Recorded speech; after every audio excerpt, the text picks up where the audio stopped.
결국에 좋은 칩을 만드는 게 능사가 아니라 실제로 만드는 개발자들이 편하게 쓸 수 있어야 되는데 팀 켈러도 그런 얘기를 했어요. 우리가 엔비디아 GPU로 완전 대체를 하기 위해서 이걸 만드는 거 아니다. 후다 시스템이 아닌 리스크5라는 이것도 오픈 생태계가 있다 보니 이 시스템 안에서 AI 가속을 할 수 있는 그러한 생태계를 만들려는 움직임으로 좀 보입니다.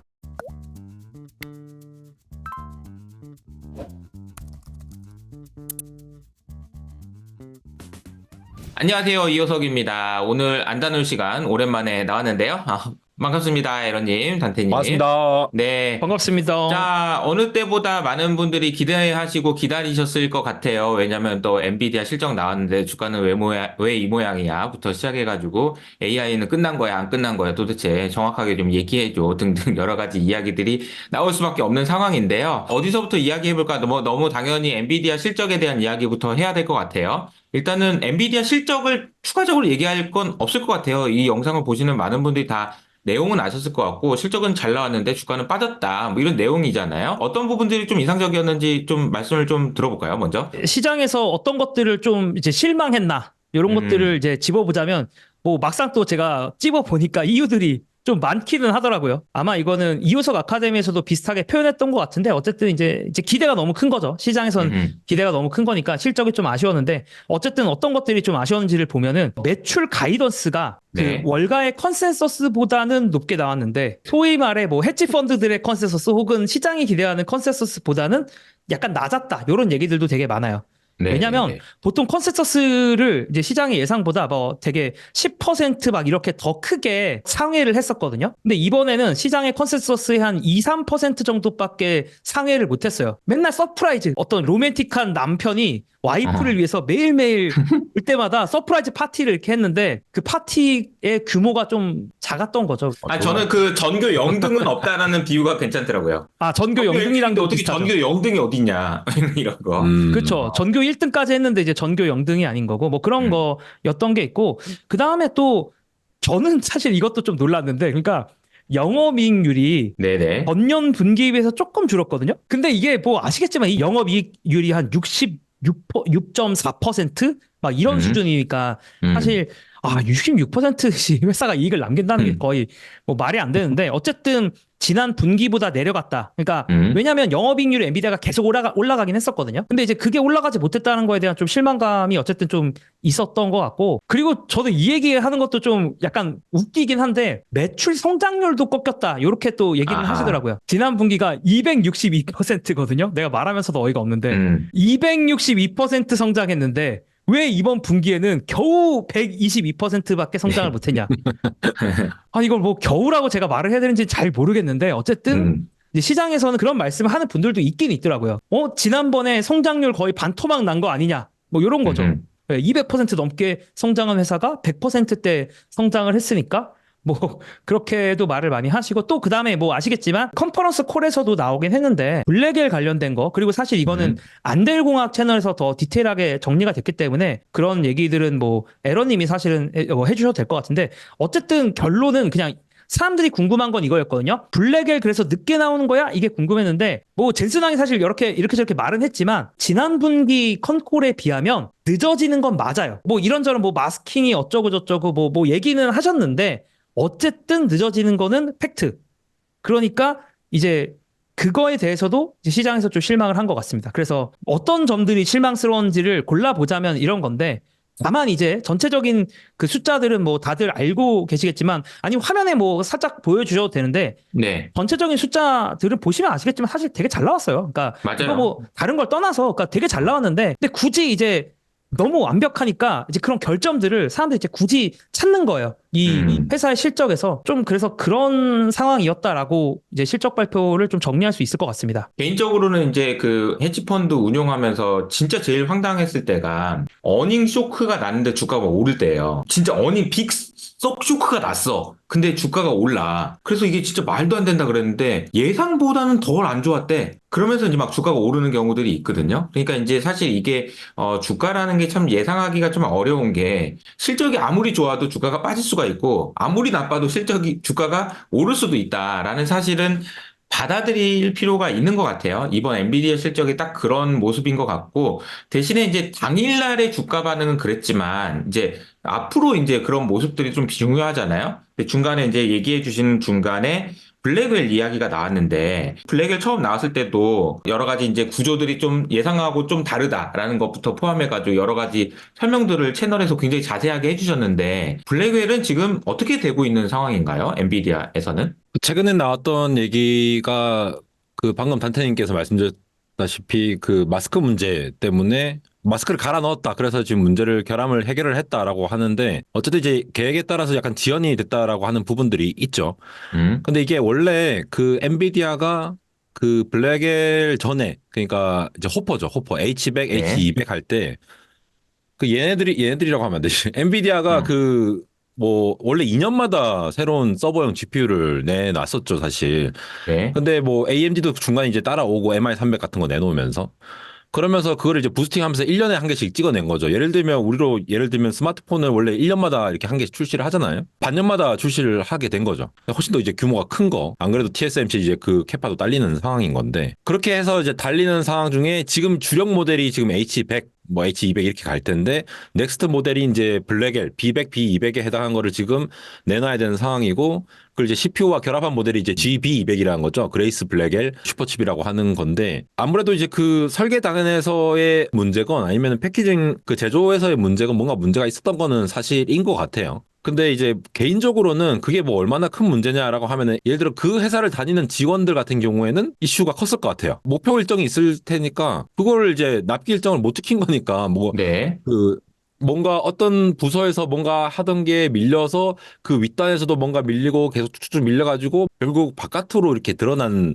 일정 지연이 있었던 거잖아요. 그런데 이제 그 문제 자체를 해결을 했다라고 하는 측면에서 보면은 그게 이제 마스크라고 하는 게 결국은 이 그 칩에 이제 그림 그릴 때 이제 사진기 현상할 때의 그 필름이라고 보시면 되는데 그 필름에 이제 설계 이 그 그림이 그려져 있는 거죠. 그러니까 그거를 이제 바꿈으로써 수요를 증가시켰다라고 하는 게 뭔가 설계 측면에서 뭔가 좀 잘못돼 가지고 얘가 계속 이제 문제를 계속 발생을 시키고 있어서 바꿨을 확률도 높고 저는 그게 더 맞다고 생각하는데 그게 네. 아니라고 하면은 이제 또 미세공정화 되면서 이것저것 하다 보니 TSMC에서 이제 그 설계 파일을 받아 가지고 이거를 이제 제조를 하는 과정에서 원래 이제 그 까만색 하얀색으로 이렇게 딱 그 현상이 돼야 되는데 이 까만색이 약간 번져 갖고 이게 딴 데로 번진다라거나 그러면 음, 전기선이 실제로 연결이 안 되는 게 연결되고 약간 이런 문제가 생길 수 있거든요. 물론 회로적으로 그런 것들을 다 이제 대비를 해서 설계를 하긴 하지만 어쨌든 그렇게 되면 이제 문제가 발생하고 수율이 안 나오니까. 그래서 뭐 말을 좀 길게 드렸는데 그런 것들 측면에서 문제가 있었던 건 사실인데 현재 해결된 상황이고 제가 알기로는 그래서 비백 자체가 좀 연기가 됐던 걸로 알고 있고 그래서 뭐 좀 약간 취소를 한다라는 얘기가 있더라고요. 요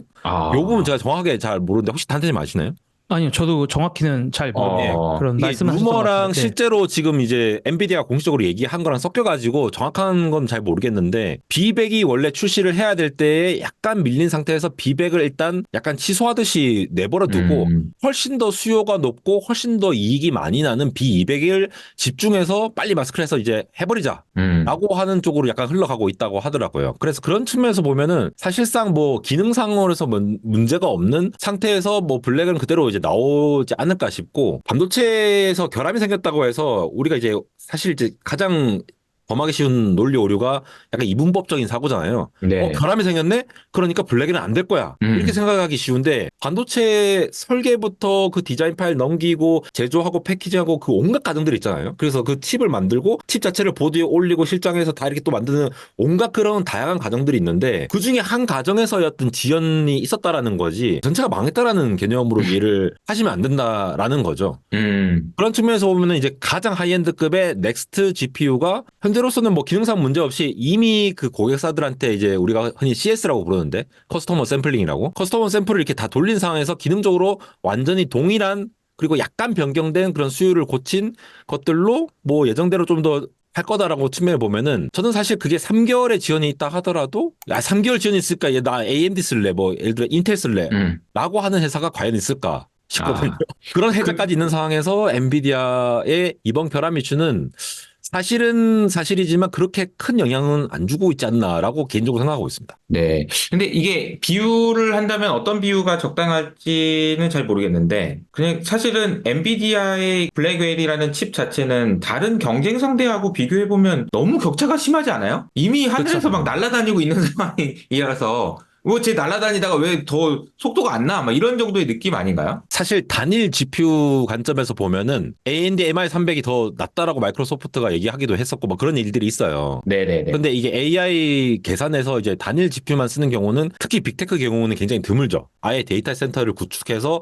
막 여러 개, 막 수십 개, 수백 개, 막 일론 머스크는 10만 개 샀다고 했잖아요. 뭐 그렇게 여러 개 엮어가지고 트레이닝을 하고 아니면 추론을 하고 이런 거대한 시스템을 만드는 측면에서 봤을 때 단일 칩의 성능 자체가 중요도가 약간 떨어지는 부분도 있고 그다음에 이제 그 엔비디아가 계속 이제 쿠다 시스템으로 구축을 해서 AI를 바로바로 활용할 수 있을 만한 생태계를 지원해 놓으니까 물론 이제 그 굉장히 로우 레벨에서 AI 모델을 연구를 하시는 분들은 그냥 그 모델 자체를 그냥 바로 바이너리로 떠가지고 GPU에 넣어가지고 이제 돌리는 형태로 하니까 이제 쿠다라는 그냥 깔끔한 시스템 자체가 필요 없기도 한데 대부분의 사람들은 사실 쿠다 쓰거든요. 걔네들끼리 GPU끼리 엮여 있는 상태에서 뭔가를 하고 그러면 뭐 AWS, 구글 클라우드 플랫폼, 그다음에 이제 마이크로소프트 같은 애저 같은 시스템, 클라우드 회사들이 그런 이제 거대한 LLM 모델을 지원을 하려고 하면은 그런 측면에서는 너무나도 압도적인 지금 지위를 갖고 있기 때문에 갑자기 이제 뭐 아무리 쿠다 생태계에 호환이 된다 한들 AMD GPU를 이제 몇 개 갈아갖고 할 바에 그냥 몇 달 기다리는 거죠, 사실. 그런 상황인 것 같습니다. 그러니까 지금 업계에서 지금 나오고 있는 뭐 블랙홀에 대한 그런 여러 가지 루머라든지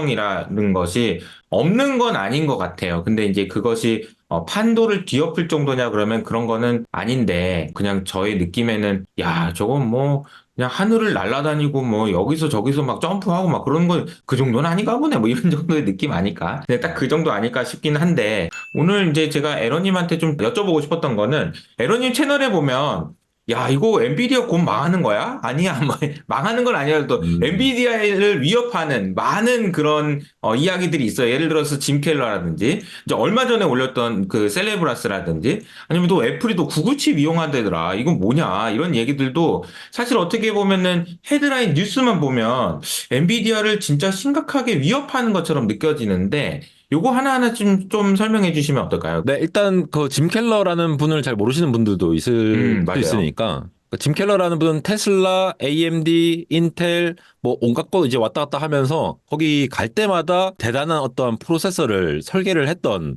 흔히 이제 반도체 설계의 신이라고 반도체 신이라고도 부르고 한참 젊을 때 그렇게 달리고 지금도 굉장히 나이가 많이 드셨는데 지금 이제 텐스토렌트라는 이제 스타트업을 하고 있죠. AI 스타트업을 하고 있는데 AI 칩을 설계를 하는 그런 회사고요. 말씀해 주신 것 중에 이제 일단 이 텐스토렌트에서 내놓은 이 웜홀이라는 그 새로운 그 AI 가속기를 말씀을 드리면은 예전에 뭐 이런 한참 우리 AI가 참 주목을 받았을 때 GPU와 NPU의 차이는 뭐냐 뭐 이런 그런 것도 이제 유튜브에도 많이 돌고 뭐 블로그에도 많이 돌고 이렇게 했었잖아요.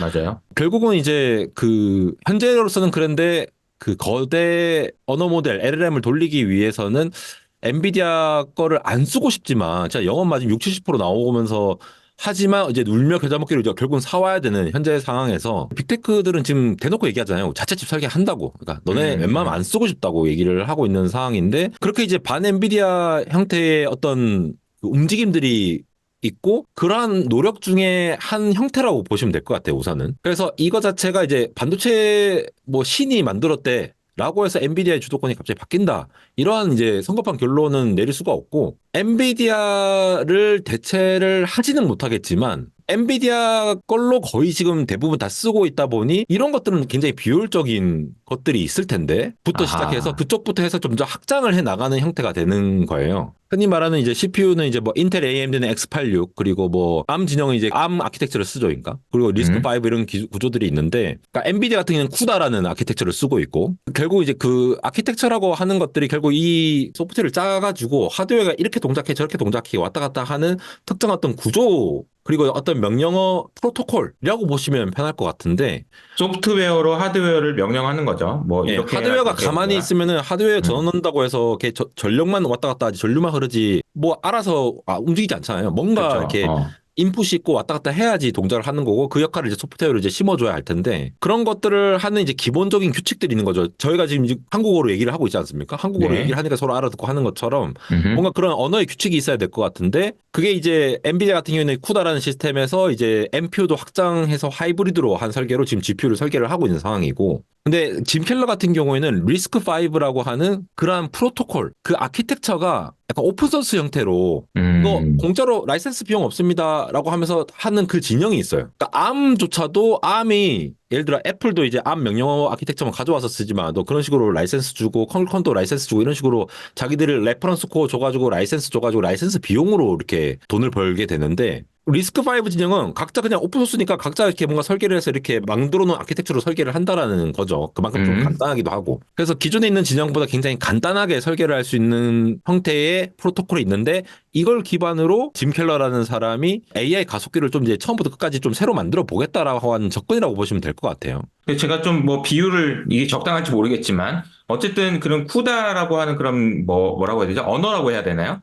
그 언어를 사용하는데 야, 이거 사용하려면 일로 와서 써. 그래서 이제 엔비디아 나라가 있는 거죠. 엔비디아 나라는 쿠다라는 그런 언어를 사용하는 곳이 있어서 그거 사용하려고 엔비디아를 쓸 수밖에 없는 그런 진영을 만들어 놨다면은 리스크5라는 거는 이건 누구나 공짜로 다 쓸 수 있으니까 와서 아무나 써라. 이런 식으로 이제 오픈 소스 기반으로 돼 있는 거라서 또 많은 사람들이 와서 쓸 수 있도록. 근데 그 기반으로 짐 켈러가 뭔가를 했다. 요렇게 이제 이해를 하면 되는 거죠. 뭔지 모르겠지만 엔비디아라는 성이 있는데 그 성에 있는 사람들은 야, 쿠다라는 그냥 고급 언어를 쓰는 그 해자가 있는 그런 곳에 있는데 와 해가지고 오픈소스 진영에서 야 그걸 짐 켈러를 수장으로 해서 간다 그러니까 딱 얼핏 들었을 때는 야 이거 엔비디아 위험한 거 아니냐 이런 식으로 바로 이제 고민이 되는 거거든요. 언젠가는 그게 그렇게 될 수도 있을 거고 텐스토렌트라는 기업은 그걸 목표로 가긴 하겠죠. 근데 짐 켈러도 그런 얘기를 했어요. 그러니까 우리가 엔비디아 GPU로 완전히 대체를 하기 위해서 이걸 만드는 거 아니다. 약간 이런 식으로 강연을 할 때 얘기를 하기도 했거든요. 그 각각의 아키텍처에 강점이 있고 단점이 있을 텐데 리스크5라는 그런 이제 굉장히 그 저전력 타겟으로 되어 있는 오픈소스 진영의 아키텍처는 전력을 낮추면서 효율을 가져가는 것을 우선 목표로 한 다음에 그거를 이제 좀 점차 확장을 해 나가는 여러 개 엮어가지고 했을 때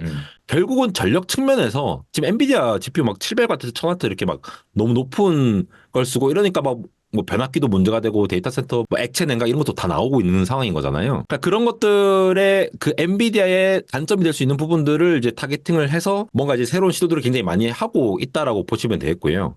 이번에 나온 칩들이 그래서 뭐 누가 뭐 대량 생산해서 수주를 받았냐라고 하면 또 그렇지 않아요. 이게 약간 좀 이것도 약간 샘플링식으로 약간 좀 전달을 했다라고 보면 되는데 어쨌든 우리가 프로덕트를 이렇게 만들었다. 이렇게 정도 만들었고 리스크5 진영이라는 그러니까 쿠다 시스템이 아닌 리스크5라는 이것도 오픈 생태계가 있다 보니 이 시스템 안에서 AI 가속을 할 수 있는 그러한 생태계를 만들려는 움직임으로 좀 보입니다. 근데 좀 약간 특징적인 거는 얘가 이제 HBM을 아직은 지금 모르겠습니다. 나중에 쓸지도 모르겠는데 아직은 안 썼다라는 거죠. 사실 HBM이 들어가는 순간 가격이 엄청나게 비싸지고 발열 문제라든가 뭐 여러 가지 이슈들이 있겠죠. 설계를 하고자 하는 철학 자체가 다르다 보니까 그렇게 이제 큰 것들을 사용하지 않고 뭐 GDDR이라든가 이런 걸 쓰고 하는데 약간 이러한 비슷한 컨셉이 아까 처음 질문하셨을 때 그 세레브라스 얘기 나온 것도 비슷한 맞아요. 컨셉이긴 해요. 그냥 단순히 HBM을 안 쓴다라는 개념에서 보면은 사실 저는 HBM이 이 궁극의 메모리 구조인가라는 측면에서 개인적으로 회의적인 느낌이 있어요. 이게 아 정말요? 네. 그러니까 지금은 핫하죠. 그러니까 지금 이게 제가 항상 채널에 오신 분들이 지금 투자를 하고 계시는 분들이 많다 보니까 네네. 그래도 뭐 지금 어차피 뭐 절대로 엔비디아 못 이게 약간 HBM, SK 하이닉스 절대 못 이게 이렇게 말씀하시는 분들 그 말씀 맞아요. 지금의 강점이 있고 지금의 인기가 있는 이유가 있을 거잖아요. 지금 이제 그쵸, 대체할 그쵸, 수 그쵸. 없는 부분이 있는데 이게 궁극의 뭔가라고 하면은 사실 좀 싶은 게 생산 비용이라든가 물론 생산 비용도 이제 다 줄어들겠지만 다 만들어 놓은 완성된 디램을 가져와가지고 걔네들 또 쌓아가지고 그러니까 얇게 뚫어가지고 하는 그 패키징 자체의 과정 자체가 굉장히 복잡하잖아요. 그럼에도 불구하고 예전에는 그 너무 비효율적이야라고 생각했던 부분인데 그럼에도 불구하고 이렇게 막 TSV 막 1024개에서 앞으로 2048개 뚫고 하는 이유가 그거 아니면 답이 없기 때문이거든요. 예를 들어 우리 뭐 여기 닌텐도 스위치 칩이라고 합시다. 여기 원래 그 반도체 칩에 꼬다리들이 이렇게 다 있잖아요. 이 꼬다리들이 다 있으면 요게 신호가 다 나가는 건데 이 칩이 하나만 있으면 이 꼬다리 이 핀들이 요거밖에 없으니까 아무리 빨리 돌려도 1초에 100만 번, 1000만 번, 10억 번, 100억 번 한다라도 이 핀에 한계가 있을 거잖아요. 핀수 자체를 굉장히 많이 늘리면은 어쨌든 지금 AI가 한 방에 처리를 많이 보내야 되는 흔히 이제 밴드위스라고 얘기하죠. 그걸 늘릴 수 있는 방법이 요거밖에 없기 때문에 그렇다라는 건데 짐 켈러는 이제 그런 경량화 쪽으로 갔다고 하면은 세레브라스는 아예 그냥 패키징에서 칩이 나오기도 전에 웨이퍼 통째로 이게 칩을 만든 거거든요. 그 발상의 전환이라고 볼 수 있는 것 같더라고요. 보니까 그냥 아예 키워봐서 그냥 아주 큰 거 하나 만들어버리면 되는 거 아니야? 그런 생각인 것 같은데, 그죠? 반도체 팹에 계신 분들이나 이걸 보면은 발상의 전환이 진짜 맞는 게 누가 저렇게 무식하게 설계를 해? 이게 사실 답이에요. 아, 그러니까. 누가 그런 저런 말도 안 되는 저런 걸 만드냐? 약간 이런 느낌이거든요. 아하. 근데 그걸 진짜 만들었다라는 거죠. 어떻게 보면은 예를 들어 엔비디아 칩이건 아니면은 어허. 뭐 스마트폰에 있는 칩이건 요 이제 까보면은 엔비디아 예를 들어 블랙엘 GPU가 있고 그 음. 주변에 이제 블랙엘 그 원래 그 GPU 근처에 HBM이 이렇게 딱딱딱딱 박혀 있잖아요. 걔네들이 각각 전부 다 별개의 웨이퍼에서 온 애들이거든요. 반도체 웨이퍼가 있으면은 블랙엘은 블랙엘 이렇게 네모나게 이렇게 나온 애들을 이제 우리 웨하스라고 하죠. 웨하스 웨이퍼 안에 웨하스를 똑똑똑 따가지고 그 중에 양품인 애들만 골라갖고 받고 물론 HBM 안에서도 뭐 GDR 이렇게 쌓긴 하지만 어쨌든 네. HBM도 양품 애들을 해갖고 6개 이렇게 받고 각각의 별도의 각각의 다른 웨이퍼에서 온 애들을 이제 같이 패키징해서 만드는 형태가 대부분의 현재 이 칩 구조인 거죠. 어떻게 보면은 메모리랑 레고 블락 같은 걸로 여기서 하나 해가지고 이렇게 붙인다는 거죠. 그렇죠. 프로세싱을 하는 애랑 메모리를 역할을 하는 애들이 별도의 각각 만들어져 가지고 예를 들어 뭐 엔비디아는 엔비디아 팹리스에서 만들고 그 설계한 것들을 TSMC에서 만들어서 GPU를 만드는데 SK 하이닉스가 또 HBM을 따로 이렇게 해가지고 나머지 전체를 이렇게 인터포저로 엮는 구조로 TSMC가 해주잖아요. 별도로 다 만드는 구조인 건데 세레브라스라는 애들은 메모리가 아예 그냥 한 웨이퍼 안에 다 들어가 있는 거예요. 그래서 그게 이제 SRAM 많이 쓰거든요. 원래 그 엔비디아도 SRAM이 다 들어가 있어요. 우리 흔히 이제 캐시라고 부르는 거라든가 아니면 그런 것들 다 온칩 안에 그런 레지스터라든가 아니면 메모리 역할을 하는 것들이 있는데 이제 그렇게 안 하는 이유가 있겠죠, 사람들이. 웨이퍼 안에 그렇게 해놓으면은 웨이퍼 자체 그 영역, 걔 메모리가 차지한 영역이 크니까 동일 영역 대비 웨이퍼로 하면은 영역을 차지하는 것만큼 사실 돈이 많이 쓰이는 건 있기 때문에 비효율적이라는 거죠. 돈이 많이 들고. SRAM을 아무리 때려 넣어봐야 그 오프칩 메모리, 그러니까 HBM이건 GDDR이건 이런 애들 갖고 와서 바깥에서 이렇게 씹는 애들보다 온칩으로 그렇게 아무리 많이 넣어봐야 진짜 웨이퍼만큼 하지 않는 이상은 이 칩 안에는 이제 한 수십 메가에서 수백 메가가 사실 한계거든요. 요 조그만 칩 하나만 떼면. 근데 진짜 발생의 장인 게 누가 그런 미친 짓을 해 이랬는데 이렇게 만들어갖고 메모리를 많이 박아 넣었다라는 거죠. 그렇게 함으로써 이제 HBM을 안 써도 된다라고 하면서 이제 속도도 빨리 하고 정말 지금도 바로 테스트 해보실 수 있거든요. 세레브러스 AI 들어가 보시면은 아, 지금 우리도 일반인도 사용할 수가 있어요. 네, 그냥 뭐 구글이나 아. 마이크로소프트 계정 있으시면은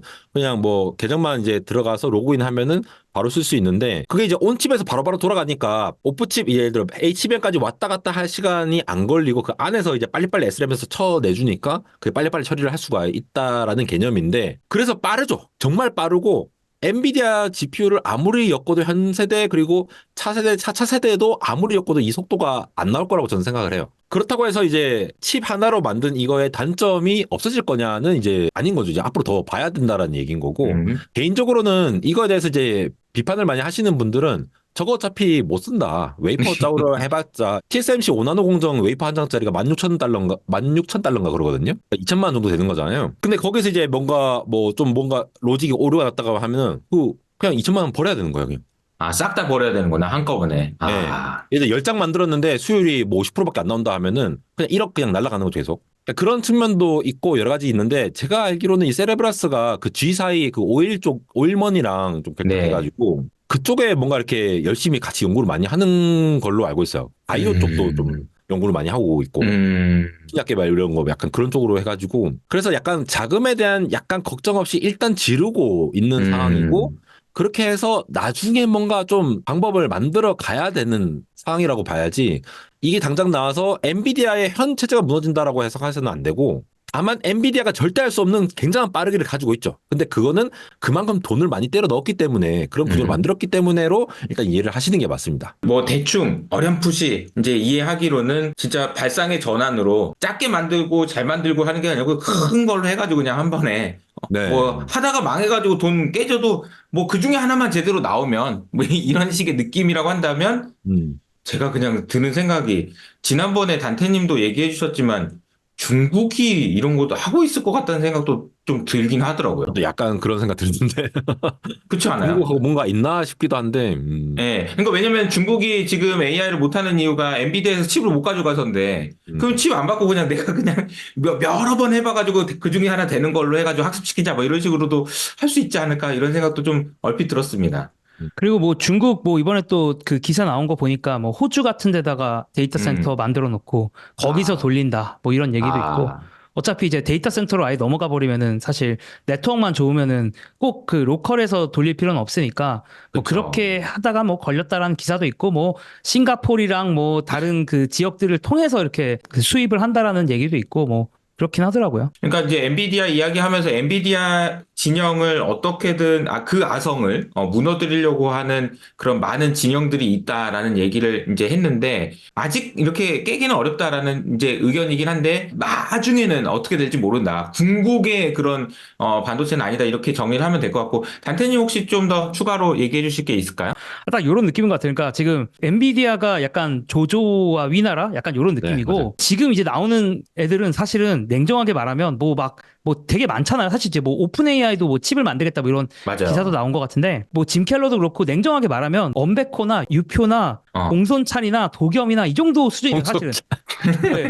그 뭐 동탁이나 딱 요 정도 수준이고 근데 어. 이 중에 누군가는 유비가 될 수도 있고 손건이 될 수도 있겠죠. 근데 아직은 아니긴 해요. 그래서 이게 왜냐면 결국에 좋은 칩을 만드는 게 능사가 아니라 실제로 만드는 개발자들이 편하게 쓸 수 있어야 되는데 지금까지 쌓아놓은 게 너무 많아서 그래요. 엔비디아 쪽 아하. 생태계가. 이 아하. 생태계에서 갖다 쓸 수 있고 편하고 그리고 음. 원래 AI 개발자들은 다 엔비디아 칩만 썼던 경험이 있어. 그 음. 실제 사람들 머릿속도 엔비디아가 익숙하고. 그러니까 이게 성등의 싸움만은 아니에요. 사실 냉정하게 말하면. 그러니까 이 생태계의 싸움이라서 완전히 그러면 다른 입장에서는 다른 그런 회사들은 새로운 생태계를 이제 수많은 개발자들한테 유행을 시켜야 되는데 사실 냉정하게 말하면 제가 말한 이 언베코, 유표, 공손찬, 음. 도겸 동탁 힘 다 합쳐야 돼. 다 합쳐도 지금 엔비디아한테 안 되는데 제가 삼국지로 비유한 이유가 뭐냐면 각자 지금 거병을 했거든요. 연합이 아니라 자기들끼리 거병을 한 거야. 그러면 사실 생태계를 유행시키는 건 더 힘들어요. 그러니까 왜냐하면 다 합쳐서 하면은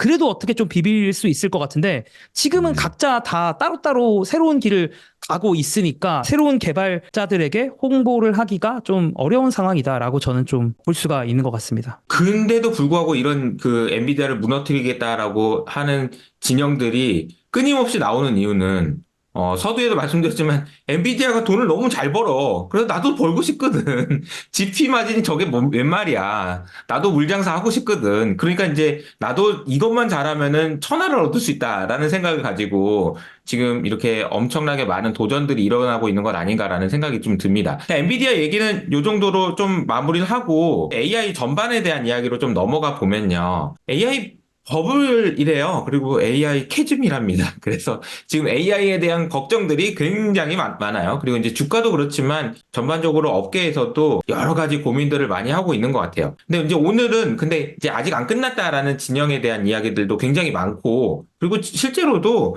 길게 보면 AI가 갈 길이 정말 멀긴 한데요. AI 버블이 어떻게 보면 이거 끝난 걸 수도 있겠다. 혹은 좀 그 멈칫 속도가 좀 둔화될 수는 있겠다. 확실히 그런 고민들이 되게 많거든요. 그래서 단테님이 생각하시고 조사한 내용들이 있다고 하니까 그 내용을 먼저 좀 들어볼까요? 네, 일단 제가 좀 재밌게 본 것 중에 하나는 계속 이제 업계에 도는 썰들이 이제 실적 네. 발표 이후에 좀 들려가지고 봤던 것 중에 가장 재밌는 게 이제 개빈 베이커라는 이제 이분이 VC 겸 약간 상장 투자도 좀 하시는 것 같은 어쨌든 이제 기관 투자자시고 스페이스X 투자도 하시고 그래서 스페이스X 이사회도 있는 좀 약간 실리콘밸리에서 인싸 쪽의 인싸예요. 그래서 이분이 이제 얘기했던 것들이 좀 최근에 팟캐스트에서 얘기했던 것들이 재밌는데 이 AI 사이클 그리고 이 AI 반도체 사이클이 계속 되려면 빅테크들이 투자하려고 하는 의지가 계속 있어야 되잖아요. 근데 그거를 일반적으로 뭐 실적 발표 때도 당연히 얘기를 하지만 양적으로만 보는 게 아니라 어떤 정성적인 상황으로도 볼 수 있다라고 생각을 하는데 그분이 이제 빅테크 경영진들이랑 많이 만나면서 그 경영진들 얘기하는 걸 들어보니까 뭐 순다 피차이나 마크 저커버그 같은 이런 경영진들은 현재 그들이 디지털 신을 만들고 있다고 생각을 한대요. 그러니까 이 얘기 자체가 뭐냐면 인공지능이 모든 문제를 해결해 줄 거야. 그리고 아예 그 레리 페이지라고 구글의 창업자거든요. 그분이 최근에 또 내부적으로 어떤 얘기를 했냐면 지금 ROI 이런 거 생각하지 말고 투자 효율이 얼마나 좋은지 고민하지 말고 돈을 퍼부어라. 우리가 AI 군비 경쟁에서 지능이 파산을 하겠다. 파산을 하겠다. 그렇게 내부적으로 발언을 했다라고 요즘에 말이 돌아다니더라고요. 그래서 저도 이제 이 얘기를 듣고 어떤 강력한 의지에 대해서 놀라왔던 것 같은데 일단 이번에 이제 지나면서 약간의 업계 이제 최근에 버블에 대한 반응 중에 하나는 현재까지 AI 씬을 지배하고 있는 법칙 중에 하나가 저는 스케일링의 법칙이라고 생각을 하거든요. 이 스케일링의 법칙이라는 건 뭐냐면 쉽게 말하면 AI 컴퓨터, AI 반도체가 100개 있을 때보다 1000개를 사용하면 성능이 더 좋아져. 이게 이제 스케일링의 법칙이다라고 이제 하는데 지금까지 업계의 반응은 스케일링의 법칙이 통한다예요. 지금까지 통했으니까 뭐 GPT가 나왔을 때 뭐 3가 나왔을 때보다 뭐 4가 나왔을 때 좀 더 좋고 뭐 아니면 또 GPT-4 말고도 4.5도 나왔고 뭐 클로드도 나왔고 어쨌든 막 물론 경량화된 모델도 있었긴 했는데 어쨌든 계속 이제 컴퓨터를 때려보면 더 좋은 게 나와. 지금까지는 다 그래 스케일링 법칙 통해. 근데 스케일링 법칙이 통하지 않는 순간부터 저는 이제 반도체 사이클이 이제 꺾일 거라고 생각을 하거든요. 왜냐하면 스케일링 법칙이 안 통하면 반도체를 살 필요가 없어. 왜냐하면 컴퓨터를 더 집어넣는다고 해서 AI가 좋아지는 게 아닌데. 그거를 그 월간하신 이영수 대표님은 이렇게 비유하시더라고요. 문제지가 다 떨어졌어. 뭐 그렇게 볼 수도 있고. 세상 그 중학교 2학년 시험을 보기 위해서 시중에 나와 있는 문제를 다 푼 거야. 그래서 이제 더 이상 컴퓨팅을 해봐야 계산을 해봐야 더 좋아지진 않아. 성적이 더 올라가지 않아. 그럼 이제 공부 그만해야죠. 이제 자야지 이제. 그래서 이제 지금 업계가 가장 좀 주의 깊게 지켜보고 있는 거 저는 한 3가지 정도가 있다고 생각을 하는데 첫 번째가 일단 블랙엘 나오는 거 보자. 왜냐면 일단 블랙엘 나와서 같이 붙여보면 엄청나게 컴퓨팅 성능이 좋아질 테니까 네. 거기서 나오는 게 일단 뭔지 보자. 라는 거고 여기서 하나만 더 나아가면 xAI가 이번에 10만 개짜리 클러스터 아까 이제 일론 머스크가 10만 개짜리 이제 뭐 붙여서 한다 이런 뭐 기사들 아마 많이 보셨을 텐데 xAI가 10만 개 모은 게 지금까지 제가 알기로는 가장 큰 규모거든요. xAI에서 이제 10만 개 우리가 주문했고 10만 개 지금 합치고 있다. 그래서 트레이닝 시키고 있다라고 하는데 여기서 뭐가 나오냐? 10만 개까지 끌어올렸을 때도 성과가 의미 있게 나오냐? 왜냐하면 지금 제일 큰 거는 지금 xAI라고 일단 알려져 있긴 하거든요. 뭐 또 저희가 모르는 뭐 어디 비밀적인 회사에서 할 수도 있는데 어쨌든 공개된 거 중에서는 그러니까 그러면 xAI에서 뭐가 나와? 요거 일단 좀 사람들이 궁금해하고 있는 것 같고 그 세 번째 관전 포인트는 소문만 무성한 오픈 AI의 새로운 그 모델 이게 스트로베리인지 뭐 스트로베리. 프로젝트 명은 뭐 딸기다라고 하는 것 같아요. 아니면 이게 뭐 GPT-5다라는 얘기도 있는데 뭐 모르겠어요. 결국 이제 그거는 그들이 발표해야지 뭐 저희도 알 수 있는 거니까 어쨌든 근데 확실한 건 오픈 AI가 새로운 모델을 발표한다라는 거고 그게 뭔가 지금까지와는 약간 다른 접근이다라는 얘기가 조금 있어요. 그래서 좀 연역적 추론을 원래 좀 잘 못했는데 좀 연역적 추론을 잘 할 수 있을 것 같은 모델이 나온다라고 하는데 이제 그런 정말 또 깜짝 놀래키는 모델이 나올 것이냐 요게 제가 보기에는 지금 보는 좀 업계에서의 관전 포인트인 것 같아요. 비유를 하자면 결국은 그 공부 잘하는 애들이 이제 여기저기서 어디 가서 시험 문제 풀고 왔는데 시험 봤는데 점수가 진짜 확실히 좋아질 거냐? 이것을 좀 기다리고 있다라는 거고, 블랙웰이나 아니면 xAI, 오픈 AI 진영에서 그 단테님 표현으로 딱 그 표현인 거죠. 와우 포인트를 뭔가 만들어 줄 것인가. 야, 얘네들이 가져온 거 진짜 대박이다. 이거는, 야, 이게 기존에 봤던 거랑은 비교가 안 된다. 훨씬 좋다. 막 이런 이야기가 나오는 어떤 무엇인가를 만들어낼 것인가. 그것이 확인된다면, 야, 다시 또 계산해야 되겠다라는, 야, HBM 더 가져와라. 뭐 이런 얘기가 나오겠지만, 그게 아니라면, 좀 걱정할 수 있는 그런 상황이 될 수도 있겠다. 라는 생각 좀 드네요. 근데 이게 지금 이제 기대감들만, 제가 말했던 것들은 다 기대감들만 있는 거지 제품이 나온 상황은 아니잖아요, 냉정하게. 네네. 그리고 물론 지금까지 우리를 놀래켰던 제품들은 나왔지만 사실은 그 놀래켰던 제품들이 꽤 나온 지가 됐단 말이죠. 맞아요. 그러니까 이미 많이 놀랐어요. 그러니까 그거에 대한 걱정이 있는 거예요, 사람들은. 아하. 투자자 입장에서도 그렇고. 그러다 보니까 뭐 또 투자자들이 이렇게 막 뭐 스탠리 드러큰밀러라든지 아니면 또 그 그쵸. 외에 또 유명한 투자자들이 헤지 펀드들이 AI 비중을 줄이는 것들이 음흠. 이런 걱정에서 오는 게 아닌가. 뭔가 새로운 게 하나 더 나와줘야 되는데 아직 없네. 아, 그러면 그쵸. 일단 좀 이게 특히나 시클리컬하니까 이 비즈니스 맞아요. 자체가. 아, 그러니까 반도체 우리가 쪽은 특히나. 그래서 약간 좀 빨리 좀 도망가자. 혹은 음흠. 좀 비중이라도 줄여놓자. 이렇게 음. 판단을 하고 있는 것 같고 또 한 가지만 더 붙여서 얘기를 하면 그 데이빗 칸이라고 지난 반도체 버블론을 가장 많이 설파하신 분이라고 얘기해야 될 것 같은데 이제 세콰이어라는 아주 유명한 실리콘밸리의 VC의 파트너이신데 이분이 이제 뭐 600빌리언 달러짜리 질문 문제 맞아요. 이렇게 해가지고 600빌리언 달러나 되는 어마어마한 돈을 퍼부으면서 지금 AI에서 매출이 나오는 게 없어. 글을 쓰셨는데 뭐 결론만 얘기하면 이분이 이제 막 엔비디아 실적 발표 그 감상문을 본인 이제 X에다가 쓰셨거든요. 뭐 결론은 똑같습니다. 그래서 답이 나왔냐? 600빌리언 나의 그 질문 뭐 했어? 아. 거기서 뭐가 나와? 그 질문이잖아요. 사실은 한 줄로 요약하면. 근데 그들의 질문들에 대한 답은 있죠. 그래서 사람들이 이제 앞으로 CPU 안 쓰고 GPU 쓸 거야. 이제 그러니까 이거 이제 저기 젠슨 황과 엔비디아의 답변이죠. 사람들이 CPU 안 쓰고 GPU 쓸 거고 이제 코딩도 이제 소프트웨어들이 코딩도 많이 해. 그리고 메타가 이번에 광고 효율이 엄청 좋아졌대. AI는 쓸모가 있어. 국가들도 결국 국가 차원에서 GPU가 필요하니까 소버린 살 AI. 거야. 네. 이렇게 답을 했지만 이 답이 충분하다고 생각해? 이렇게. 근데 이제 뭐 오와 좋아. 근데 이게 600빌리언이야. 뭐 이런 거죠. 그쵸. 그러니까 그래 이 말들 다 알겠는데 이게 600빌리언을 저스티파이 할 수 있냐는 거지. 600빌리언의 지출을 정당화할 수 있느냐라고 이렇게 이분은 여전히 그 같은 태도를 그 유지하시더라고요. 그래서 좀 짤막하게 소개를 좀 드리고 싶었습니다. 근데 이제 돈을 투자하는 입장에서는 아까 구글 CEO 이야기도 했지만 600빌리언이 대수냐 이런 분위기인 거잖아.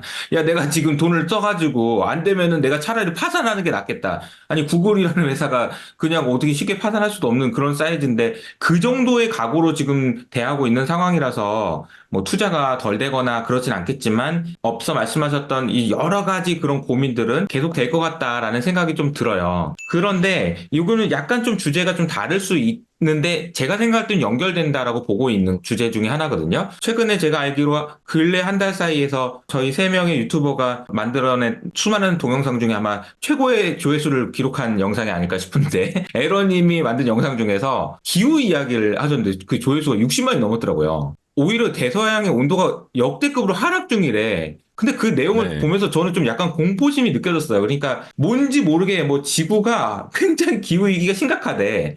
그래서 제가 이제 최근에 이제 여기저기서 이제 그 AI와 관련된 내용들을 이렇게 살펴보다 보면 굉장히 또 관심이 많은 것 중에 하나가 컴퓨팅 하는데 너무 지구를 해친다. 그래서 그린 컴퓨팅을 해야 된다. 이런 이야기들까지 막 나오고 있단 말이에요. 그래서 에러님이 소개해 주셨던 그 기후 변화에 대한 내용도 한번 좀 업데이트 해주시면 좋을 것 같아요. 최근 한 6월, 7월, 8월 이렇게 해가지고 해수면 온도가 상승하는 걸 보통 이제 엘니뇨라고 그러고 떨어진 걸 라니냐라고 그러잖아요. 그 원래 한참 높았어요. 그러니까 온도가 굉장히 높았는데 관측 이래로 맞아.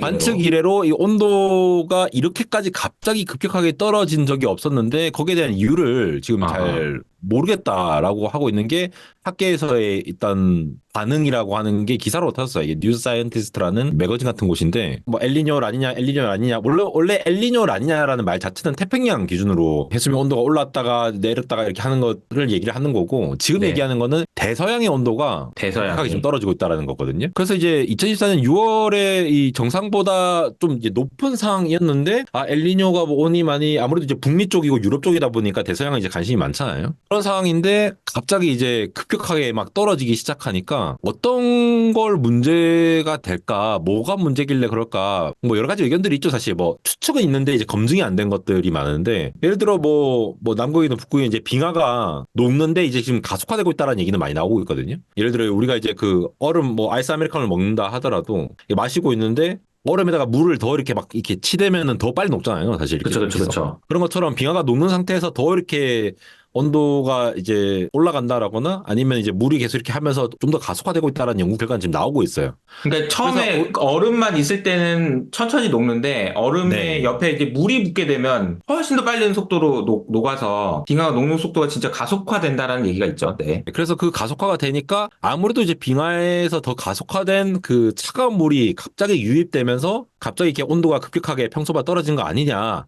단순한 거 음, 아니냐. 라고 댓글을 쓰시는 분들도 많고요, 사실. 저도 사실 처음엔 그렇게 생각을 했어요. 네. 근데 뭐 온도가 떨어진다, 급격하게 떨어진다라는 것 자체에 집중을 한다기보다는 저 개인적으로는 이게 뭐가 맞냐 틀리냐의 의미보다는 그래서 이게 우리가 어떻게 되는 건데 더 관심이 있는 거잖아요. 이게 불안을 느끼는 이유가 기후 변화라는 게 사실 이게 뭐 정치적 프로파간다라고 말씀하시는 분들도 계시고 음흠. 뭐 어차피 지구 뭐 태양 학점에 따라서 온도가 올라가는 건데 뭐 지구 온난화 음. 뭐 아니다라고 주장하시는 분들도 계세요. 그런데 과학적 근거를 가지고 또 그게 아니다라고 말씀하시는 분도 많은데 어찌되었거나 온도나 기후라는 것 자체가 굉장히 지금 변화무쌍하게 그리고 굉장히 짧은 주기로 변화를 하고 있다라는 건 사실이거든요. 그러니까 그런 상황에서 우리가 이거를 어떻게 대응을 해야 될지에 대한 것들이 이제 약간 범국가적으로 협력이 돼야 되는데 지금 안 그래도 원래는 뭐 넷제로로 갔느니 뭐 여러 가지 뭐 탄소 제로 뭐 이런 얘기 나오면서 그 빅테크들이 한참 이렇게 뭐 줄이려고 노력하고 있다가 갑자기 AI 터지면서 약간 이게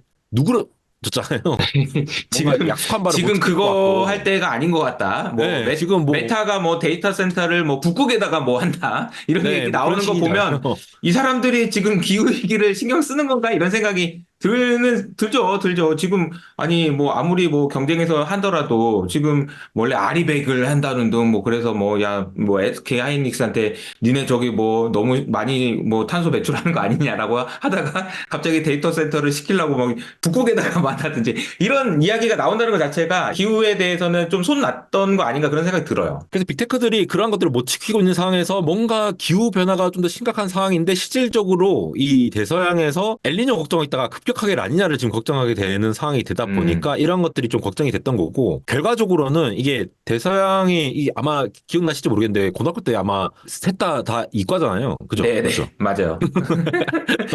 아마 맞아요. 고등학교 때 제가 지구과학 시간에 배웠던 것 같은데 기억이 잘 안 나요. 근데 대서양이 자오선을 따라서 이렇게 돌고 있는 그 해류가 있거든요. 근데 네네. 이번에 다시 파악하면서 아 맞다 이거 있었지 이러면서 기억이 나는데 북쪽에 있는 걸 차가운 것들을 이렇게 내려주고 그리고 음, 이제 적도에 있는 걸 뜨거운 거 다시 올리고 약간 이렇게 하면서 해류의 순환을 이뤄내면서 생태계가 약간 이렇게 현재로 이제 스테이블하게 유지가 됐던 게 있는데 이것도 지금 이 체계가 무너진다는 얘기가 사실 있었어요. 이번에 급격한 아, 온도 떨어지기 전에 지금 이게 급격하게 떨어지는 게 이거에 약간 근거가 되는 게 아닐까라고 이제 음, 추측을 하는 것도 있는 상황인 거죠. 그렇게 하다 보니까 아 우리가 지금 뭐 예를 들어 제가 기억하기로 아이슬란드인가 거기에 지금 엄청나게 데이터 센터를 막 짓고 있는 걸로 알고 있는데 돈만 생각해 봤을 때는 냉각에 돈이 덜 드는 그런 걸 음. 막 짓고 하는 게 기업 입장에선 좋겠죠. 근데 효율적이죠. 효율적이죠. 그 효율적으로 일단 돈이 안 북극에 들고 있는 차가운 물로 식히면 얼마나 좋아.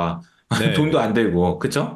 그러니까 이제 그 추운 데에서 지으려고 하는 건데 그런 식으로 이렇게 뭔가 전 지구적으로 뭔가 이 시스템이 지금 뭔가 이렇게 안정화돼 있는 시스템 나름대로 이렇게 굴러가는 시스템이 있었는데 이쪽에서 계속 꾹꾹꾹 누르다 보면은 이 시스템이 약간 터져가지고 오히려 이제 전체적으로 뭔가 이제 시스템에 문제가 생길 수 있지 않느냐라는 우려가 항상 있는 거고 거기에 대해서 완벽한 답은 없죠. 이 지구가 워낙 거대하고 우리도 이제 샘플 수가 워낙 작기 때문에 이걸 맞아요. 함부로 추측할 수는 없는 건데 일단 우려되는 관점에서 특히 유럽에서는 이런 걸 되게 빡세게 보잖아요. 그래서 그런 측면에서 지금 뭐 데이터 센터건 뭐건 이렇게 기술적으로 이제 개발을 하고 이제 물론 환경에 대한 것도 기술적으로 이제 해결하려는 노력도 많지만 거기에 대한 것에 있어서 그린이라는 이름으로 좀 음. 접근을 하고 있는 게 아닌가 이렇게 생각이 듭니다. 네. 근데 뭐 사실 그 거의 얘기가 나오진 않아요. AI 이야기할 때 무슨 기후 얘기까지 지금 신경 쓰냐 이런 분위기긴 해요. 근데 그렇죠? 저 에러님 영상을 보면서 그 생각이 저는 들었거든요. 그러니까 기후가 또 한번 뭐 이건 발목을 잡을 수도 있겠다.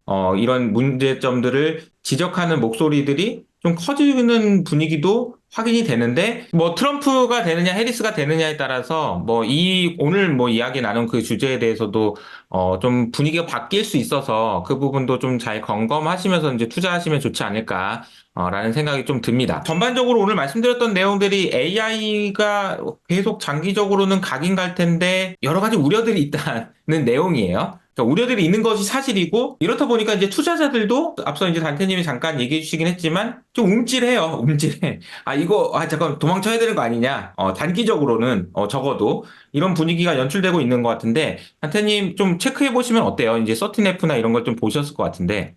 네, 그래서 아까도 기본적으로 앞에서도 살짝 말씀드렸지만 생각보다 많은 헤지펀드나 뭐 스탠리 드러큰밀러 같은 좀 유명한 예. 그룹들이 AI 관련된 비중을 좀 많이 줄이긴 했어요. 그래서 뭐 그렇죠. 그런 우려들, 그러니까 어쨌든 지금까지 주가 너무 좋았잖아요, 사실. 그러니까 좋았고 좋은 소식들만 많았는데 저희가 아까도 말씀드렸다시피 좀 걱정되는 부분들이 분명히 좀 존재하는 것 같아요. 이제 이런 어떡하지? 이런 걱정들이 좀 있는 것 같고 그래서 약간 그냥 투자자 입장에서 제가 그냥 느끼는 부분들은 뭔가 비중을 늘리더라도 좀 어느 정도 확인을 좀 더 하고 비중을 늘리는 게 맞지 않을까?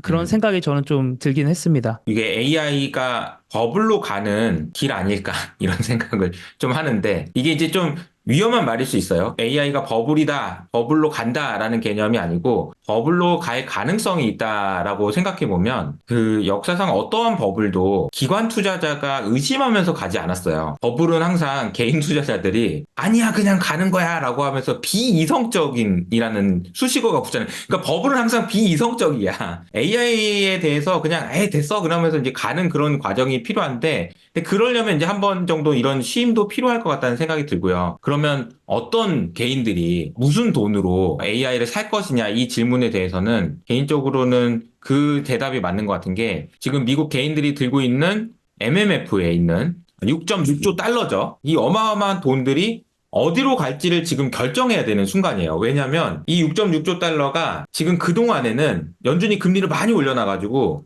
금리를 5.5%나 줬어요. 그러니까 여기에 있던 돈들이 엔비디아가 뭐 6배를 오르든 뭐 신경 안 썼어. 근데 금리를 이제 안 주기 시작하면 고민이 될 거야. 제가 볼 때는 둘 중에 하나인데 만약에 이제 이 상황에서 미국이 경기 침체로 가버린다. 그러면 채권으로 가겠죠. 채권이 이제 금리가 이제 채권 평가 얘기 나오니까. 근데 경기 침체가 아니야. 그럼 이 돈이 어디로 갈까라고 생각해 보면 근데 막 주가가 막 오르고 있어 막 애플이 막 오르고 있어 막 그러면 비이성적인 과열이 나타날 수도 있는 거 아닌가 이런 생각을 좀 합니다. 그러니까 비이성적 과열이 나타난다 그래가지고 베팅을 해야 됩니다 이런 개념보다는 그럴 수도 있다라는 생각도 하시는 것이 맞지 않나 저는 그런 생각을 좀 가지고 있긴 하거든요. 그래서 뭐 애플 이야기 살짝 나왔는데 마침 뭐 다음 주면은 애플의 신제품도 나오고 그래서 그 외에 이제 빅테크 이야기들도 좀 해보면 어떨까 싶어요. 다음 주에 발표하는 거 이제 봐야지 얘기할 수 있을 것 같고 빅테크 실적 발표는 사실 저는 이제 그것만 봤거든요. 그냥 AI 캐펙스나 이제 AI 투자에 그쵸. 대해서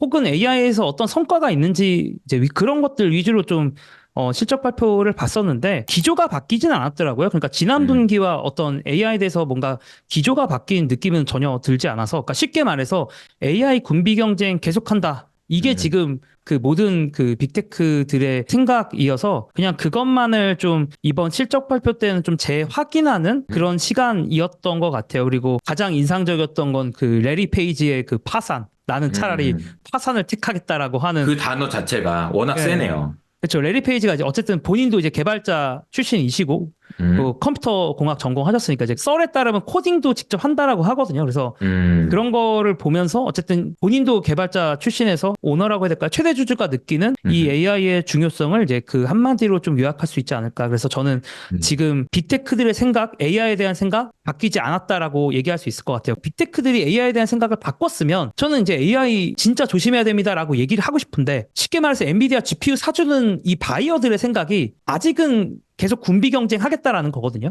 AI 주식을 뭐 다 파세요라고 하기에는 바이어들의 에너지는 여전히 강하긴 한 것 같아요. 근데 다만 이미 너무 강하기 때문에 이거보다 더 강해지기는 쉽진 그쵸. 않지만 근데 어쨌든 강한 에너지 레벨이 있기 때문에 AI 이제 도망갈 때다라고 얘기를 하기에는 좀 성급한 부분은 있지 않나. 숫자 비중을 더 늘리긴 좀 부담스러운데 도망갈 때는 아니다. 이들 경영진들이 어떤 얘기들 혹은 이들이 내부에서 이제 어떤 얘기들이 오고 가는지를 저는 이제 뒷종부 세우고 들어봐야 될 것 같습니다. 단태님이 얘기해 주신 내용 중에 이제 군비 경쟁이라는 표현이 있었고, 그리고 이제 파산을 해버릴 수도 있다. 이런 단어들 있잖아요. 이런 단어들이 대표적인 비이성 비이성적인 단어들이죠. 전쟁하는데 지금 이겨야 되는데 야 그리고 아니 CEO 입에서 나 이거 지느니 파산한다는 말이 나온다는 것 자체가 비이성적이에요. 내 이거 엄청나게 그 경쟁 심리가 강해서 나 이거 지면 나 회사 그만둘 거야 이런 얘기인 거잖아요. 이제 그런 정도로 지금 약간 비이성적으로 돌아가고 있다는 사실 자체가 저는 이게 버블이 올 가능성이 있다는 걸 암시한다라고 봐요. 그래서 지금 제가 앞서 말씀드린 대로 지금 여기서 막 약 체크하면서 야 이게 이렇게 되니까 이게 주가가 이만큼 올라야 돼 이런 식의 이제 주가 상승은 어느 정도 마무리가 된 것 같고 이제 그 다음 스테이지는 진짜로 좀 버블이라고 생각이 들 정도로 막 주가가 오르는 그런 상황을 가정해 봐야 되는데 그런 상황이 오려면 모두가 다 미쳐야 되거든요. 투자자도 그렇고 기업도 그렇고 막 아니야 몰라 막 이러면서 해야 되는데 과연 그런 상황이 될지는 좀 지켜봐야 되지 않을까 이런 생각이 듭니다. 에런님 혹시 그 다음 주에 발표되는 애플의 신제품과 관련된 거는 혹시 업데이트 하신 게 있을까요? 업데이트 딱히 사실 업데이트할 내용이 없죠. 너무 음. 많이 회자가 돼서. 그리고 애플 인텔리전스는 지금 그 iOS 베타 버전, 그러니까 18.1의 베타 3라는 버전이 지금 최근에 나와가지고 그 아이폰 15 프로 이상 모델을 가지고 계신 분들은 지금 이렇게 업데이트를 하실 수가 있습니다. 설정에 소프트웨어 업데이트 들어가면은 그 그냥 보통 정규 업데이트만 나와 있는데 그거 말고 이제 그 developer.apple.com이라고 거기 들어가면은 그 개발자 그 로그인 그 승인 뭐 이렇게 컨펌하고 확인했습니다 이렇게 하는 거 있거든요. 자기 휴대폰에 가장 최신의 이 베타 버전의 OS를 아, 다운받을 수 있거든요. 지난주에 조금 이렇게 그 주목을 받았던 애플 인텔리전스, 그러니까 AI 기능 중에 하나가 그 사진을 편집하는 거, 사람 삭제하는 거. 사람 삭제하는 건 사실 그 갤럭시에도 있거든요. 그 구글도 그 더 자기 구글 AI 잘 써가지고 삭제 잘 된다 했는데 뭔가 이게 손맛이 잘 느껴지게 잘 만들어놨어요. 대충 쓱 끄면은 일단 어, 사람을 이렇게 쓱 끄면은 사람이 이렇게 그림자가 그 섬광처럼 뽕 이렇게 하면서 쏙 사라진다거나 어, 갤럭시는 이제 좀 색칠한 다음에 뭔가 이제 수정 누르고 뭐 이렇게 왔다 갔다 하는 과정이 있는데 애플은 이제 그냥 터치할 때마다 바로바로 반영이 돼요. 그게 어, 이제 아무래도 온디바이스 AI로 NPU 좀 빵빵하게 놓고 이제 D램으로 이제 돌릴 수 있는 자체의 어떤 경량화된 AI 모델을 바로바로 돌리니까 이게 터치 하면서도 금방금방 즉각 반영해서 뭔가 할 수 있는 것들. 그리고 실제로 이 예시들을 보니까 조금 더 개선된 것 같긴 해요. 물론 이제 구글도 금방 어, 따라오겠죠. 아이폰이 어. 잘났다기보다는 그런 것들을 이제 실제로 사용감에 있어서 조금 쓸만하게 만든 것들을 바로 iOS로 제공을 하고 있으니까 그런 관점에서 봤을 때 저는 이번에 사실 그 원래 처음에 애플 인텔리전스 나왔을 때는 제가 아이폰 14 일반 모델을 쓰고 있는데 프로로 어차피 바꾸려고 했는데 이번에 바꿔야겠다라고 했다가 아이폰도 AI를 발표를 하긴 했지만 저는 갤럭시도 쓰고 있거든요. 뭐 굳이 그것 때문에 지금 바꿀 필요는 없다라는 생각이 사실 들었어요. 그리고 내년 되면은 아이폰 17에서 이제 슬림 모델도 나온다고 하니까 그것도 좀 이제 보고 할까 해서 또 1년 또 버텨야겠다 이렇게 생각하고 있었거든요. 근데 딱 느꼈던 게 지난주에 그 사실 콘텐츠를 만들면서 그 베타 버전을 일단 AI로도 쓰고 싶은데 제가 예전부터 계속 쓰고 싶어 했는데 이제 뭐 그냥 어차피 일반 모델이니까 안 됐으니까. 근데 그 이미지 지우는 걸 해보고 싶더라고. 그거 모자이크도 금방금방 되고. 네. 그게 별거 아닌데, 그 사실 음, 댓글들도 그런 분들이 많아요. 그러니까, 야, 그거 누가 쓰냐고, 그거 별 쓸데없는 거, 그거 아무나 그냥 하면 되지 하는데, 우리가 그냥 사진 앱에 들어가서 그냥 해가지고 바로바로 터치하면서 쓸 수 있다라는 거는 굉장히 시간을 단축시키는 거고, 저희 나이 대 정도 되면 사실 뭐 사진 편집 뭐 굳이 할 일이 사실 별로 없기도 한데, 요즘에 이제 콘텐츠를 소비하면서 동시에 만드는 세대다 보니까, 우리 뭐 예전에 뭐 이렇게 그 하두리로 이렇게 네, 하두리. 저는 얼짱이 아니니까 뭐 아, 그렇게 네. 하진 않았지만 이렇게 그때 이제 셀카 이렇게 막 찍고 하잖아요. 그렇게 할 때 약간 뽀샤시하게 이렇게 설정해놓고 하듯이 그런 게 기본이 됐듯이 지금의 또 젊은 세대들은 이러한 것들을 이제 바로바로 적용할 수 있는 것들이 또 수요가 크지 않을까라는 음. 생각을 하게 되더라고요. 그러면서 이번에 아무래도 이제 아이폰 물량을 또 한 10%인가 또 증량을 했대요. 생산 캐파를. 근데 뭐 매년 뭐 이번에 아이폰 뭐 교체 주기가 이번에는 또 돌아왔느니 그게 사실 매년 나오는데 맞아요. 아무래도 이제 AI 영향이 조금 있진 않을까 약간 기대가 되는 부분들은 있습니다. 애플 측면에서는. 그러니까 결국은 15% 이하를 쓰고 있는, 15%가 안 되는 사람들이 네. 소외감을 많이 느끼냐의 싸움인 것 같아요. 분명 소외감을 안 느끼는 사람들도 많겠지만 어. 소외감을 느끼는 사람들도 있을 거라는 거죠. 그러니까. 아, 그러니까 나 그런 지금 이제 측면에서. 아이폰 15 프로가 아니어서 내가 저걸 못해? 야, 옆에 있는 애 업데이트하는 나 이거 못해? 이런 생각을 느끼는 사람이 이제 얼마나 많을 거냐. 근데 이제 그 정도는 15 정도 쓰는 사람은 에이, 뭐 바꾼 지 얼마 안 됐는데가 될 텐데, 뭐 14, 13, 12. 심지어 11, 뭐 이런 사람들은 좀 많이 느끼겠죠. 아, 이거는 이번에 바꾸면 저런 것도 된다라고 하면, 그래, 바꿔보자. 이거 오래됐는데. 이제 과거에는 우리가 아이폰이나 뭐 스마트폰 쓸 때 2년마다 한 번씩 바꾸다가 요즘에 교체 주기가 길어져가지고 3년, 4년씩 쓰잖아요. 근데 이제 4년 정도 쓰신 분들이라면 더더군다나, 아, 그래, 이번에는 좀 한번 바꿔보자. 라는 수요가 생길 수 있다라는 이유 때문에 이제 월가에서는 좀 애플에 대한 기대감들이 굉장히 좀 커지고 있는 국면인 것 같아요. 그래서 최근에 보면 그 단테님 얘기해주던 서틴F 포함해가지고 헤지펀드들의 그 포지션 변경을 보면 저도 뱅크 오브 아메리카에서 나온 자료를 보니까 엔비디아 비중을 확 줄였는데 애플 비중을 확 늘렸더라고요. 그러니까 이제 어쨌든 좀 국면이 좀 바뀐다라는 것을 좀 기대하고 있는 것 같아요. 그래서 얼마나 교체할 것이냐. 근데 사실은 이게 우리 세 명 포함해서 이 영상을 보시는 분들이 알아요. 그 얼마나 소외감을 느끼세요? 진짜. 그래서 뭐 바꾸실 거예요? 안 바꿀 거예요. 이 질문에 대한 대답이 너무 중요한 것 같다라는 생각이 듭니다. 그래서 애플이 주가가 여기서 신고가를 가주잖아요? 그럼 사람들이 주가 가나 보다 이렇게 생각할 수도 있어서 너무 중요할 것 같다는 생각이 저도 개인적으로 듭니다. 저는 일단 9월 9일에 보고, 예, 9월 아, 9일에 보고? 하잖아요. 예, 네. 그래서 그거 보고, 어. 좀 흔들릴 수도 있을 것 같습니다. 사실은 제가 원래 진정한 앱등인데, 이렇게 표현하면 안 되나? 어쨌든, 이거 앱등이, 저의 앱등의 네. 역사를 얘기하면 너무 길어지긴 하는데, 어쨌든, 네. 제가 진짜 찐 앱등인데, 지금 아까 헤지펀드 포지션 얘기해 주셨는데, 어떻게 보면 주도주가 바뀔 수도 있어요. 그런 관점에서는. 맞아요, 그러니까 맞아요. 지금까지는 그러니까 서버에다가 AI, 서버 음. AI가 주도주가 엔비디아, 그러니까 맞아요. 데이터 센터에서 다 뭔가 인공지능 관련된 걸 하는 게 이제 엔비디아에서 했던 거라면 디바이스가 많이 팔리기 시작하면 주도주의 흐름이 완전히 바뀔 수도 있어요. 그래서 그게 지금 헤지 펀드들이나 사실 뭐 덴롭 같은 좀 유명한 투자자도 사실 이번에 애플 되게 많이 늘렸는데 만약에 온 디바이스 AI다라고 하면은 예를 들면 다른 업체들도 있겠지만 애플을 이제 어떻게 보면 가장 쉬운 픽이기도 한데 그쵸. 애플을 또 새로운 주도주의 하나라고 AI 테마가 섞인 관점으로 애플을 바라보는 시각들이 최근에 저도 좀 많이 보이더라고요. 다시 말하면 애플 말고는 잘 안 보이는 거죠. 애플 말고는 그런 온디바이스 AI의 수혜주라고 할 수 있는 것들이 딱히 뭐 테슬라?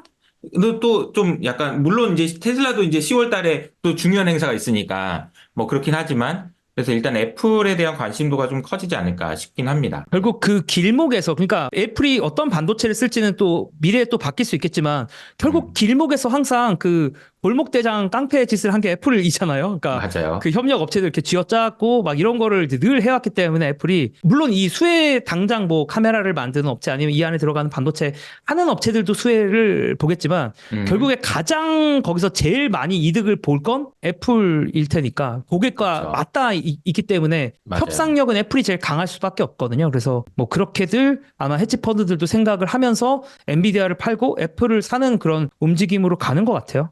지금 뭐 최근에 앞서서 말씀하셨던 데이터가 좀 뭐 부족하다, 컴퓨팅이 뭐 이제 되느냐, 뭐 이런 얘기할 때 결국은 이제 나중에는 데이터가 중요하다는 얘기가 나올 텐데 고객들의 데이터를 가장 많이 가지고 있는 것도 또 애플일 수 있어서 애플에 대한 관심이 좀 커지고 있는 상황인 건 맞는 것 같습니다. 오늘 안 다녀올 시간에는 엔비디아에 대한 이야기를 좀 깊이 다루고 또 AI 버블과 관련된 이야기를 자세하게 다뤘는데 어떠신가요? 투자하시는 분들이 좀 고민을 직접 많이 해보시면 좋을 것 같아요. 헤지펀드들은 왜 그랬는지, AI가 어떻게 지금 굴러가고 있는 것인지에 대해서 좋은 인사이트를 얻으셨길 바라면서 저희는 여기서 인사드리도록 하겠습니다.